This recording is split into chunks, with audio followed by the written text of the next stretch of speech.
Welcome to the channel. Here, we master tricky words and their pronunciations. Today, we're tackling the word elegy. It might seem a little tricky, but by the end of this video, you'll be able to pronounce it with confidence. The correct pronunciation is L-A-G. Let's break it down. First, we have E-L, which sounds like L in elevator. Next is a quick, unstressed vowel sound like the A in sofa.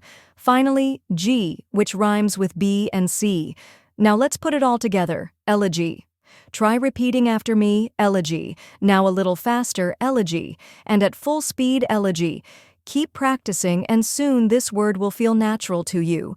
Now that you've mastered the pronunciation, let's go over the meaning.